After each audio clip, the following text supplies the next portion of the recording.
ఒక నది ఒడ్డున బలహీనమైన పేద వ్యక్తి ఆ రోజు ఆహారం కోసం గాలం వేసి చేపలు పడుతుండగా అక్కడికి ఒక పెద్ద ధనవంతుడైన వ్యక్తి చేపలు పడదామని వచ్చి అతను కూడా గాలం వేసి చూస్తున్నాడు. చాలా సేపటి తర్వాత పేద వ్యక్తి గాలానికి చేప పడింది. అతను ఆ చేపను బయటికి తీసిన తర్వాత ధనవంతుని యొక్క దృష్టి పేదవాని చేప మీద పడి ఆ వ్యక్తి దగ్గర నుంచి చేపని బలవంతంగా లాక్కున్నాడు. ఈ క్రమంలో ఆ చేప ధనవంతుని వేలును కరిచింది.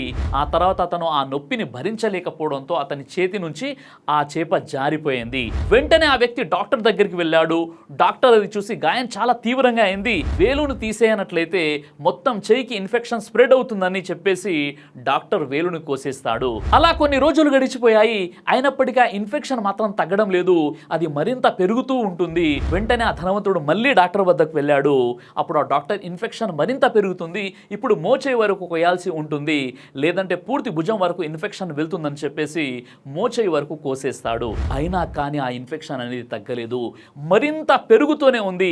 ఈసారి డాక్టర్ అంటాడు, నీ భుజం వరకు తీసేనట్లయితే ఇన్ఫెక్షన్ నీ బాడీ మొత్తం స్ప్రెడ్ అయ్యి నీ ప్రాణాలకే ప్రమాదం అని.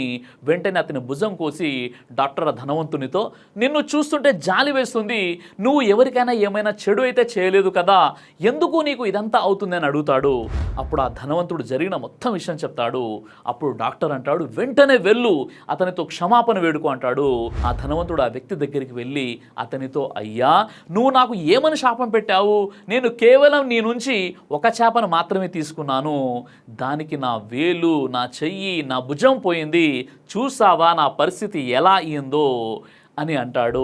అప్పుడు ఆ బలహీనమైన పేదవాడు అంటాడు, నీవు నీ బలాన్ని నా మీద చూపించావు, అప్పుడు నేను దేవునితో వేడుకున్నాను, ఆయన తన శక్తిని నీ మీద చూపించాడు. అందుకే మన పెద్దలు అంటారు, బలహీనుని బలవంతుడు కొడితే బలవంతుని దేవుడు కొట్టాడు అని. కాబట్టి దేవుని యొక్క పట్టు అనేది చాలా భయంకరంగా ఉంటుంది.